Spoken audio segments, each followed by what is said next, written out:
નમસ્કાર, weather analysis સાથે હું છું પાયલ અને ગુજરાતમાં ભર ઉનાળે વરસાદ પડી રહ્યો છે। ગઈકાલે અનેક વિસ્તારોમાં વરસાદ પડ્યો, જેમાં દક્ષિણ ગુજરાતના ભાગોમાંથી લઈને મધ્ય ગુજરાતના જેટલા પણ જિલ્લાઓ છે ત્યાં વરસાદની શરૂઆત થઈ। આ વરસાદ એ કમોસમી વરસાદ છે। એક તો વેસ્ટર્ન ડિસ્ટર્બન્સની અસરને કારણે પડી રહેલો વરસાદ છે, સાથે જ અરબી સમુદ્ર અને બંગાળની ખાડીમાં પણ હલચલ છે, જેના કારણે આ વરસાદની સ્થિતિ છે। વિંડીના માધ્યમથી આપણે જોઈએ તો આપણને ખ્યાલ આવે કે કઈ કઈ સિસ્ટમ બની છે। એક સાથે 3-4 સિસ્ટમો બની રહી છે।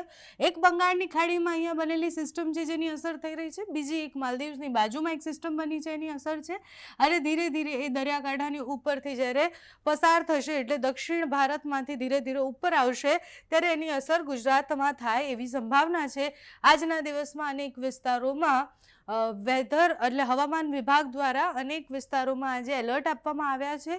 અહીંયા તમે જુઓ, વેસ્ટર્ન ડિસ્ટર્બન્સની સિસ્ટમ જે પસાર થાય, નેપાળ તરફ જાય, બાંગ્લાદેશ તરફ જાય, એ મધ્ય પ્રદેશ તરફ આવે ને એટલે જ મધ્ય ગુજરાતમાં પણ વરસાદની સંભાવના છે। આ ટ્રફ ખૂબ મજબૂત છે। તમે જુઓ કે આ જે દક્ષિણના ભાગમાં દક્ષિણના દરિયાકાંઠાથી ઉપર તરફ આવી રહ્યો છે, ટ્રફ ખૂબ મજબૂત છે, જેના કારણે દક્ષિણ ગુજરાતના અનેક વિસ્તારોમાં વરસાદ પડે તેવી સંભાવના છે। આગામી 2 દિવસ એટલે 48 કલાક સુધી હવામાન વિભાગની આગાહી પ્રમાણે સૌરાષ્ટ્રના અમુક ભાગો સાથે જ મધ્ય ગુજરાત અને દક્ષિણ ગુજરાતના અમુક ભાગોમાં વરસાદ પડે તેવી સંભાવનાઓ અત્યારે દેખાઈ રહી છે। બાકી તમે જુઓ કે અલગ અલગ 3-4 સિસ્ટમો, એક અહીંયા શ્રીલંકા પાસે તમે જુઓ કે સિસ્ટમની સૌથી વધારે અસર છે, આ બાજુ મદુરાઈ પાસે સૌથી વધારે અસર છે, એટલે દક્ષિણના ભાગોમાં તો ભયંકર વરસાદ પડવાનો છે સિસ્ટમને કારણે। ધીરે ધીરે ચોમાસાની પ્રી-મોન્સૂન એક્ટિવિટીના ભાગરૂપે પણ ત્યાં વરસાદ પડશે। પહેલાં ત્યાંથી ઉપરની તરફ વરસાદ આવે એટલે ચોમાસું ત્યાં નીચેથી સ્ટાર્ટ થાય અને બેસવાનું શરૂ થાય એટલે દક્ષિણ ગુજરાત તરફ એ પહેલાં આવે, દક્ષિણ ગુજરાતથી સ્ટાર્ટ થાય ચોમાસાનું। અને આ વખતે હવામાન નિષ્ણાંતોનું એવું માનવું છે કે ચોમાસું જે છે એ સિસ્ટમ આધારિત રહેવાનું છે। તમે જુઓ કે અહીંયા સાયક્લોનિક સર્ક્યુલેશન સિસ્ટમ બનેલી છે અને એ સિસ્ટમને કારણે અત્યારે વાતાવરણમાં અચાનકથી પલટો આવવા જેવી સંભાવનાઓ થઈ ગઈ છે। 2 અલગ અલગ બનેલી સિસ્ટમ એ ગુજરાત પર અસર થવાની છે, મોટાભાગના ભારત પર પણ એની અસર થવાની છે। અહીંયાથી મજબૂત વેસ્ટર્ન ડિસ્ટર્બન્સની સિસ્ટમ પસાર થાય છે, જેના કારણે લેહ, લદ્દાખ અને આ બધા જ વિસ્તારોમાં અત્યારે હિમવર્ષા થઈ રહી છે। આગામી દિવસોમાં ન્યૂ દિલ્હી, દિલ્હીની આસપાસ વરસાદ પડવાનો છે, આ બાજુ નેપાળમાં પણ એની અસરો દેખાઈ રહી છે।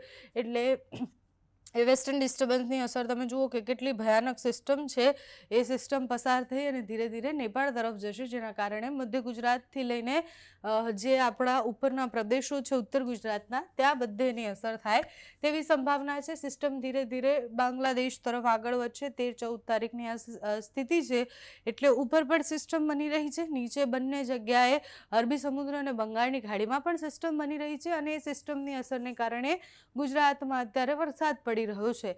હવામાન નિષ્ણાંત અંબાલાલ પટેલ સાથે જ્યારે એમણે વિડીયો બનાવીને વિડીયોના માધ્યમથી સમજાવ્યું હતું કે અત્યારે અચાનકથી વાતાવરણમાં પલટો કેમ આવી રહ્યો છે, તો એક બાજુ અલગ અલગ બનતી સિસ્ટમો અને બીજી બાજુ ભયંકર પડતી ગરમીના કારણે, એટલે જ્યારે ગરમી પડે ત્યારે મેદાનો તપે, ત્યારે નદીઓ તપે, અને એને ધીરે ધીરે જે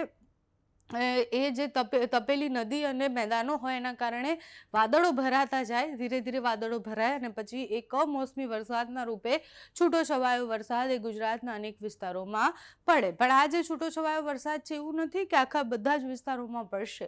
જે એલર્ટ આપવામાં આવ્યું છે ને અમુક ગામડાઓમાં પડે તેવી સંભાવના પણ છે। અત્યારે તો હવામાન વિભાગ દ્વારા અમરેલીથી લઈને રાજકોટથી લઈને સૌરાષ્ટ્રના દરિયાકાંઠાના વિસ્તારો અને સાથે જ મધ્ય ગુજરાતના મહીસાગર, છોટાઉદેપુર, નર્મદા આ બધા વિસ્તારોમાં વરસાદ પડે તેવી આગાહી કરી છે। તમારે ત્યાં કેવું વાતાવરણ છે? અમદાવાદ અને એની આસપાસ તો 2-3 દિવસ સુધી વાદળછાયું વાતાવરણ રહ્યું, આજે પાછો થોડો તડકો છે, એટલે મિક્સ વાતાવરણ દેખાઈ રહ્યું છે। તમારે ત્યાં કેવું વાતાવરણ છે અમને કમેન્ટ્સમાં જણાવજો। અત્યારે આ વિડીયોમાં બસ આટલું જ। જો તમે અમને યુટ્યુબ પર જોઈ રહ્યા હોય તો સબસ્ક્રાઈબ કરજો, ફેસબુક પર જોઈ રહ્યા હોય તો ફોલો કરજો, અમારા વિડીયોને લાઈક અને શેર કરજો।